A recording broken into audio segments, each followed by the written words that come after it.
Pan Am Games coming to Toronto. Whoa! I'm excited.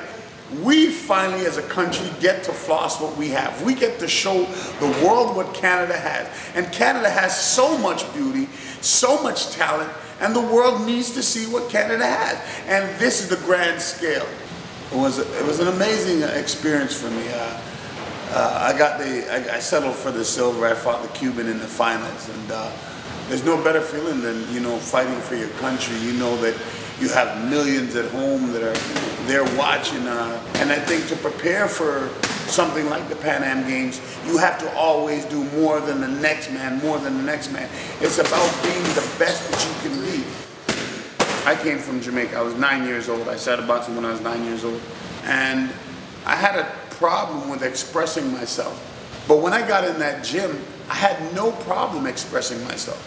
What I'm doing now, I'm training boxers, and I love it. I know I have the ability to build someone from scratch and take him to the Pan Ams, take him to the Olympic Games. That's what dreams are made of. Man, I love Chris as a coach. He's like a father, like a friend, like a brother.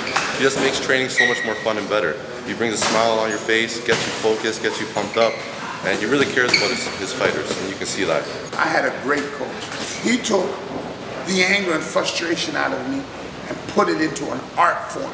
Boxing is a way to let out that struggle, that hurt, that pain, that anger.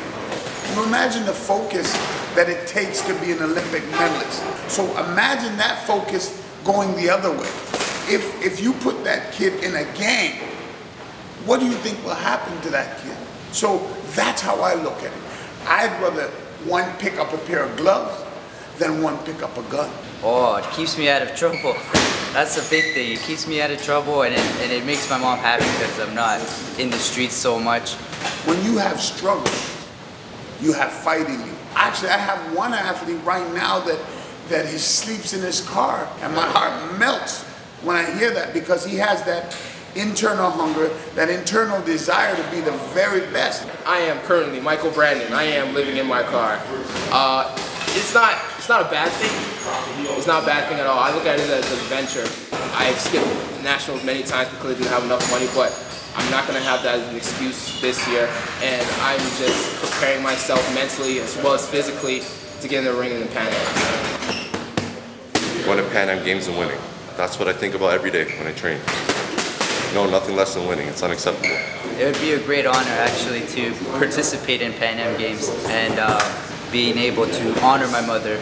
Putting my heart, my soul into the sport, and I'm hoping, I'm praying that I can put on a performance for my loved ones and everyone out in Toronto who loves boxing. Woo! 20 years ago, I won a silver medal. And 20 years past, it will be here in Toronto. You can't get better than that. Woo! I can't wait.